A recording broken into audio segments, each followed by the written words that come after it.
We're driven by the search for better. But when it comes to hiring, the best way to search for a candidate isn't to search at all. Don't search, match with Indeed. Indeed is your matching and hiring platform with over 350 million global monthly visitors, according to Indeed data, and a matching engine that helps you find quality candidates fast. Ditch the busy work. Use Indeed for scheduling, screening, and messaging so you can connect with candidates faster. Leveraging over 140 million qualifications and preferences every day, Indeed's matching engine is constantly learning from your preferences, so the more you use Indeed, the better it gets. Join more than 3.5 million businesses worldwide that use Indeed to hire great talent fast. And listeners of this show will get a $75 sponsored job credit to get your jobs more visibility at Indeed.com/Blue Wire. Just go to Indeed.com/Blue Wire right now and support our show by saying that you heard about Indeed on this podcast. That's Indeed.com/Blue Wire. Terms and conditions apply. Need to hire? You need Indeed. Every team, every topic, everywhere. This is Believe. Welcome to the Jello Jiggling podcast. I'm your host, Ryan Ward, and sorry for not being on here for a little bit, but the life's got a little crazy in the family health situation, so it's been turned upside down. But I got to get back to this little nice distraction, and plus we finally got some interesting things to talk about with the Lakers and the direction they're heading. And the trade deadline, which is almost 2 weeks away, 2 weeks away tomorrow, I believe, February 6th. And things are starting to come out, starting to trickle out like they always do at this time of year. I'm surprised it hasn't been more crazy when it comes to Lakers trade rumors and speculation and all that stuff. It's just been it's like once a month, it seems like. And then that narrative just sticks for that whole month. And then it changes to another one or slightly different or somewhat similar. It seems at this point, like I think Shams came out today and he said, what was it, the Lakers or LeBron and AD in particular, not too thrilled about what's going on right now in terms of the state of the team, needing roster upgrades, which is painfully obvious. I know they're coming off a win against Washington, but this is Washington. Might as well call them the Washington Generals. That's what they are right now, right? They're a bunch of mercenaries, right? Talented guys, but they just can't play together, and they're basically tanking, right? Kuzma probably won't be there very much longer. Poole will probably be the guy they try to build around, which good luck with that.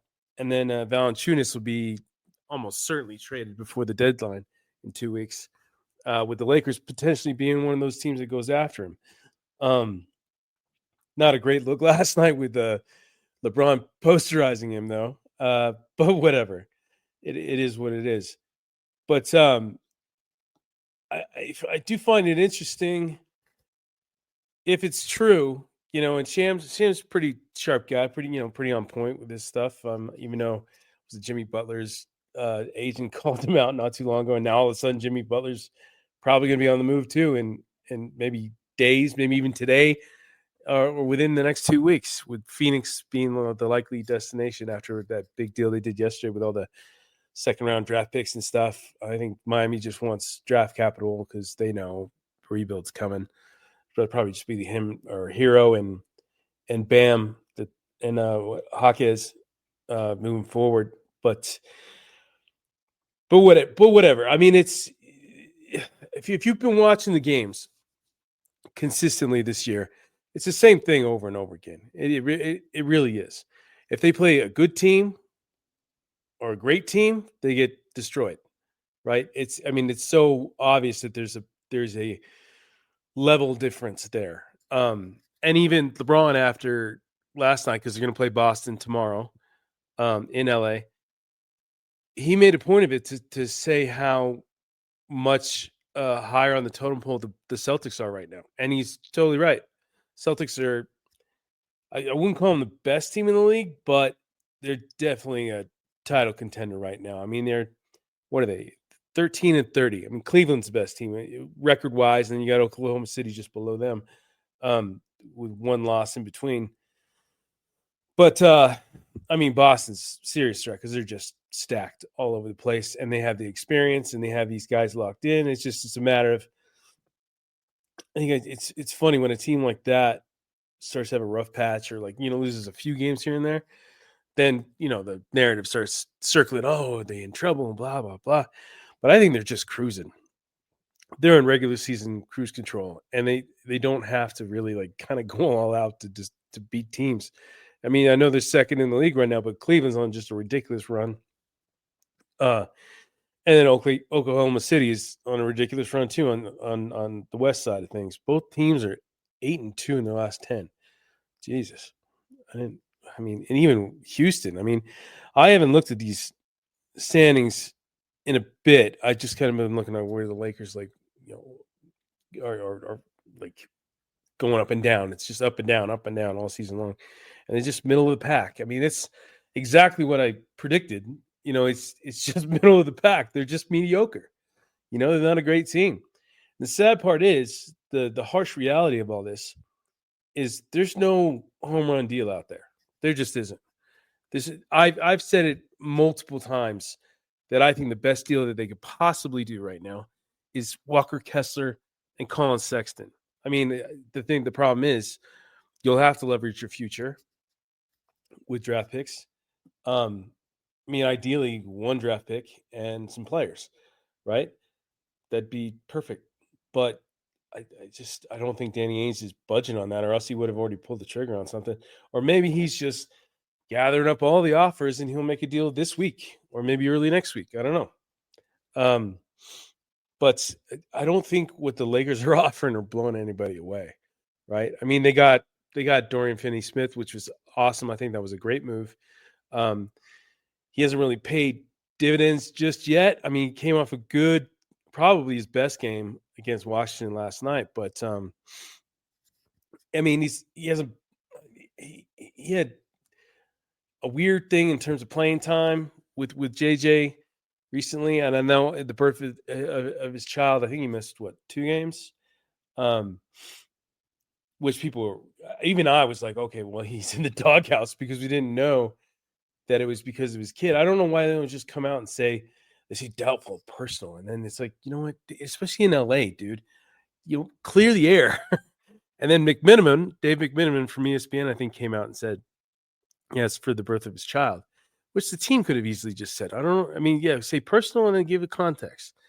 But whatever. It's just this team sometimes, the way they're run and the things that get thrown out there just still amaze me after all this time. But anyway, so what the Lakers are in 6th place in the West, just below the Clippers, who just beat them. They've won 5 out of the last 10. So the Clippers. And then we got Denver 4, Memphis 3, Houston 2, and then Oklahoma City 1. Oklahoma City is just running away with this. They're running away with it the same way that Cleveland is. They have a 12.8 point differential. And the Lakers, I don't know how this is kind of possible. I mean, but it is mathematically, obviously. They're averaging 111.2 points per game. And they're giving up 113.2 points per game. They're giving up 2 full points a game. And they are 5 games above 500, 23-18 after last night's win. It's weird. That's just weird to me. Same thing. Same goes for Phoenix. I mean, they're all the way down at number 10 though, and they're at 500, right? And they're 112.7 points they're scoring, and they're giving up 114.4. I kind of think they're a bit of a mess. I think they got more talent than the Lakers, but it just doesn't work. It's not coming together. I think that's why they desperately are trying to go after Jimmy Butler. And I think that's where he'll land. I think it's inevitable at this point. It's just a matter of time before they announce that deal. I think they're just compiling the picks. trying to, not give up depth and trying to make Pat Riley and Spoelstra happy with what goes back, right, to Miami. I mean, it's the funny thing is, it's like the worst kept secret that like they knew Butler was gone like this whole time. It's no surprise. The guy has an expiring deal, right? He can opt in. Oh, excuse me, which nobody does next year, regardless of how much, unless they're desperate. Like say D'Lo last summer, he was a bit desperate. He had to opt in, and he knew he was always going to get traded. But and I believe he said that he was going to opt out, like, and he made it clear that he's going to explore his options. That's like a big, friggin' light bulb that should be going off in Riley's head. Like, hey, I got to move this guy. I got to move him before the deadline, or we're going to lose him for nothing. And I know he's 35, and he's on the decline, and he's not a number one anymore. But he's got value, right? And obviously, it's been a struggle to shop him.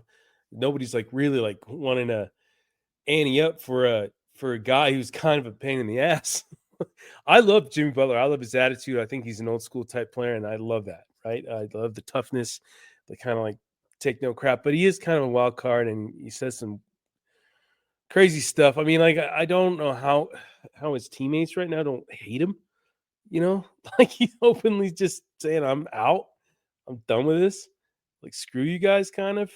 But whatever. That is what it is. That's on Phoenix. So they make that deal. I think they'll get better potentially, but it'll be just kind of like a 1-year swing, right? Unless they get him to sign an extension like right away, which I kind of doubt the way Butler is. But maybe that's kind of like condition of the deal. Like if you don't sign, we're not trading for you. But I would think that Butler's so desperate to leave Miami and a chance to win, like on a team like that with KD and Booker and Beal, those four, I don't know if that works, but whatever. I'm going on a tangent here about a totally different team, but so there's a chance they move up. Minnesota, I don't know what the hell's going on in Minnesota. I think they just lost DiVincenzo for weeks, which sucks because he was just coming on. I really like that guy too. I wish he was in a Lakers uniform. He'd be awesome in LA. Sacktown looks like they're trending up big time ever since they got rid of Mike Brown, which is surprising. I thought Mike Brown was a good coach, but they're 9-1 in the last 10 games. Jesus. So they're skyrocketing up. They're going to challenge the Lakers. Dallas is just trying to like, keep afloat with Luka on the mend. I don't think he comes back until next month, potentially the one after. I mean, I know he's got a tricky injury. I think it's a calf. It's either calf or groin, either or. It's scary, right? Groin is tricky, but a calf is even scary because then that's the Achilles can be right after that if you come back too soon. And then there's the Clippers who got Kawhi back, but he hasn't really done anything. If you look at the numbers, it's like 10, 15 points a game and just nothing else. Rebounds, assists, nothing else. He's just not the same dude. But anyway, I'm getting kind of topic. Sorry, it's been a whirlwind for me. And then let's see if they're not okay. So AD and LeBron, back to that. If they're not happy, what do you got to be thinking from a Pelinka perspective, right? He's got to be thinking about the future now. He can't be thinking, I have to make these guys happy anymore. He can't. I mean, outside of AD, yes. So I think that's the big thing. If it was just LeBron complaining about this, which he does pretty much every friggin' year anyway, if things aren't going right. But AD is your technical future. I mean, I don't know how many more years of a prime AD he's going to have. But if he is expressing concern, there's a good chance he could just say, I'm out, right? Like, I'm not saying trade me before this deadline, but maybe this summer he's like, does the same thing he did to the Pelicans. It's just like, I want out of here. And I wouldn't, who would blame him? You know, who would blame him? LeBron's on the decline. I don't care what anybody says. Watch the games. Watch the games. You know, he's still could put up great numbers every once in a while, but he's turning the ball over like crazy. And there just seems no flow.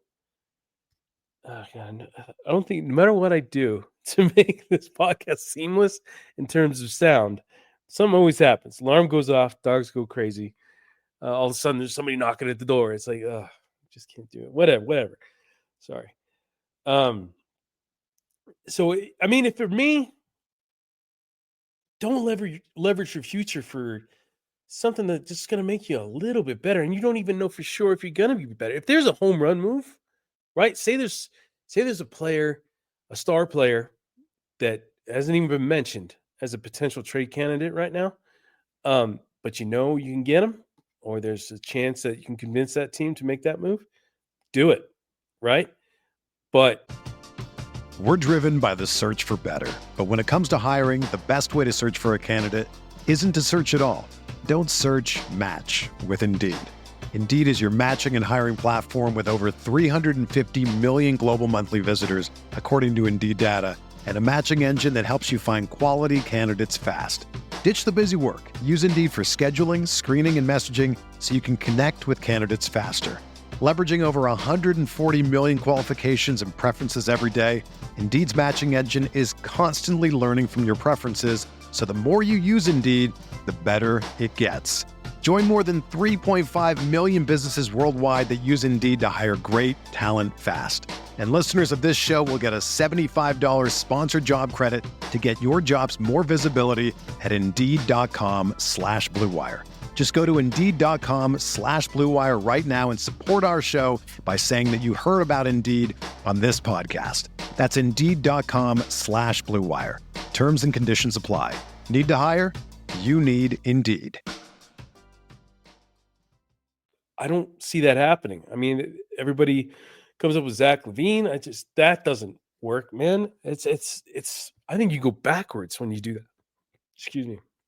When you do that, LaVine's a talented guy, but he's always hurt. I think there's a limit to his ability, and I don't know if he really makes the team that much better. I mean, that's not going to put you ahead of, Dallas, Denver, Minnesota. Oh, yeah, Minnesota. I don't think Minnesota is very good. Memphis, Houston, Oklahoma City. These are all young teams that are ready to compete right now, right? And for the foreseeable future. Outside of Denver, I think Denver's kind of trending down a bit, but they're still, they're still hanging in there. They've won 8 out of the last 10 games, or 27-16. It seems like Westbrook is finally found a place where he can shine again, which is kind of wild because I didn't think that was ever going to happen again.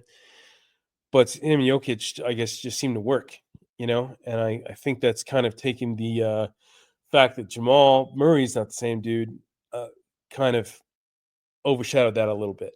But fact is, the teams in the West that are above the Lakers right now, and even Dallas, who's just below them, and maybe even Sacramento, they're not better than those guys. They're just not, because you could tell when they play these very good teams that they just can't hang. It's just a different level of basketball, and and the mistakes are so glaring. You could make mistakes against Washington, all day long, and still win, pretty handedly, right? But you can't do that against Boston. You can't do that against Oklahoma City. You can't do that against Houston even now. Like, it's just, and it's obvious. Like, I mean, what was the game that I was telling the guys that work at RotoWire? And I was like, they're going to lose this game, and it was going in, and I can't remember what game it was, but it was against an opponent that I was like fairly even, right? And I was like, it's gonna happen. They're gonna lose. And then the San Antonio game was glaring too. San Antonio is 19-22. They're trending up. I think they've lost 3 straight, so that's not a great sign. But I think they're trending up in terms of they're starting to figure it out. I think there's a report today about Pop kind of like getting back to himself, but I don't think that they're doubting whether or not he'll come back this season. He shouldn't. The guy should just rest up. You're not winning the championship this season, but it's just, and I think these guys can lose on any given night. The Lakers, any given night.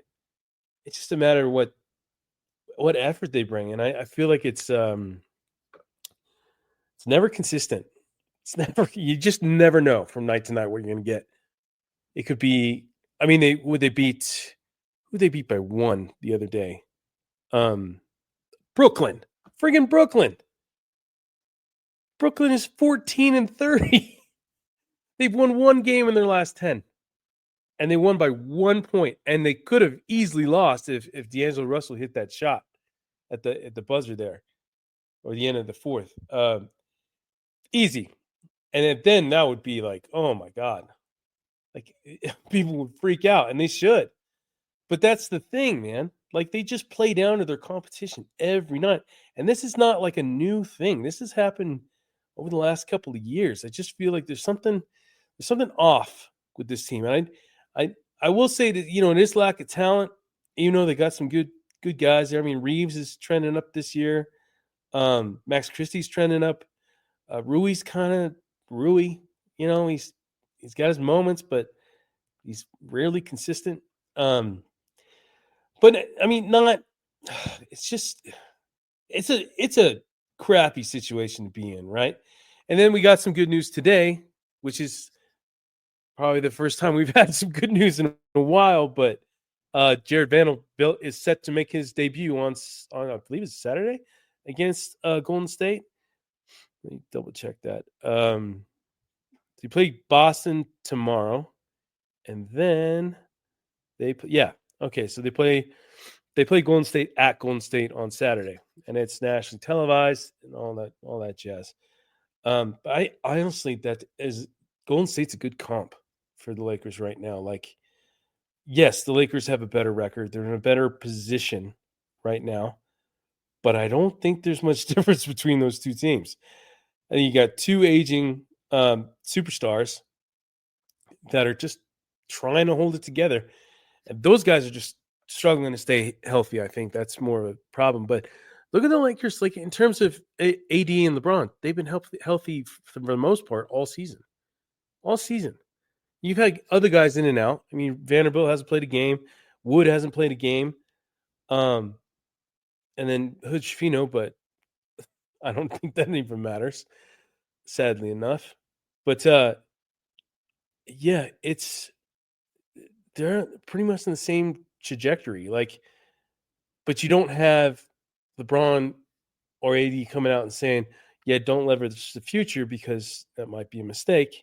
Like Steph, I believe, said recently, which kind of surprised me. Maybe he's kind of content with where they're going, and maybe he's got thoughts about going somewhere else. Who knows? Who knows what he's thinking? But he's got to be thinking about his immediate future. Same way with LeBron. I don't know what the hell LeBron's thinking, but AD's definitely probably thinking about it. I would think. You'd have to, right? Because I don't see much of a future here unless drastic things are done. And how's that going to happen? I don't see it. I don't see it. I mean, you could be optimistic all you want, but the reality at some point is going to hit you right in the face, which is it's a bummer, man. It kind of exhausts me thinking about it because it is a lot of the same stuff over and over again. And I feel for Lakers fans because that's not fun. It's not fun to see the same thing over and over again and no changes and the same narratives and the same reports that come out. Like Sham's saying that today. I was like, I'm not surprised. I'm not surprised.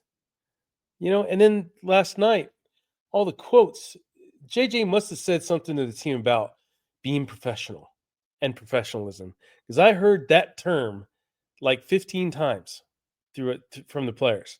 I'm like, okay, somebody's driving that into their heads, and it's got to be JJ. It sounds like something JJ would say. But it's funny that they say that, and then the next morning they're pissed at the organization. It's like, oh, that's professional. But like I also said, I don't blame them. They've got to be thinking about father time and their immediate futures and what they're going to do. Because this is the time to do it, right before the trade deadline. Because if they do nothing, if the Lakers do absolutely nothing, I think it would be, unless they start, like Vando becomes the missing piece of the puzzle, and then say Wood comes out of nowhere and comes back and he's playing well. Cool, man. But I don't see that happening either. I mean, when Vando came back last year, it took him like a month or more to get back to normal, and then he was back out again. So I just wouldn't count on that guy being a total game changer. I think he is when healthy, but it's going to take him a while to get back to normal. It really will. It's just logic. It just is, man. You don't miss that much time and just, bring it right back immediately. It just doesn't happen. We did get some good news in terms of the podcast, though.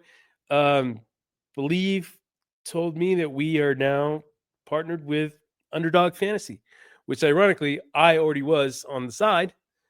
So I got a lot of experience with these guys. And I want to say you can do this in California. You can use this app in California. You can make picks every game, every day, NBA, NFL, and a ton of other sports. I know NHL, baseball, I believe, even soccer, and MMA, I think. I've never done that. I just kind of stick to what I know, which is NBA and NFL. But I do this all the time. I make picks before every game. Every game. I'm even doing it for the NFL playoffs. But it's awesome. I love it. Because I personally only put, small little wagers, right? But and it just makes the games that much more entertaining, and then especially when you get good at it, and not to pat myself on the back, but I have gotten pretty good. And you'll notice, because my tweets, if you follow me on Twitter or on Instagram, I let you guys know when I win, and I've been winning often lately. Just getting, you get the trends, you start figuring things out, and if you watch the damn games, you got a good idea of what to go with. And it's so simple, man. You just go higher or lower points, rebounds,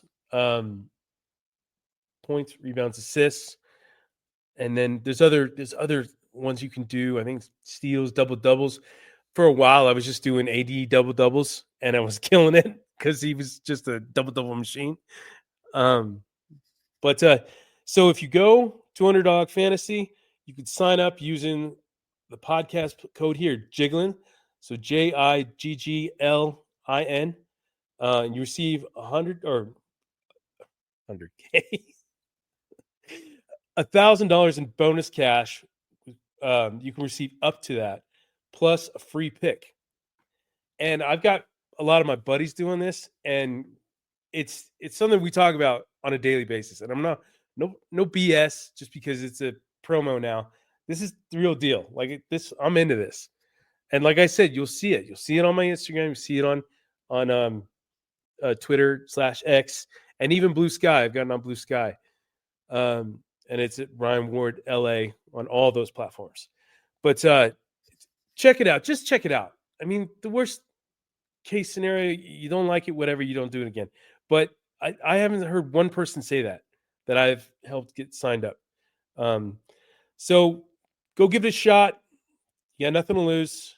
You get a free pick. Like I said, you can get bonus cash and have fun, and use it for the NFL playoffs this weekend, and then Super Bowl. Believe me, it makes things that much more fun. I've had a blast, and I'm keeping with it. So I hope you guys do too. But until next time, folks, see you later.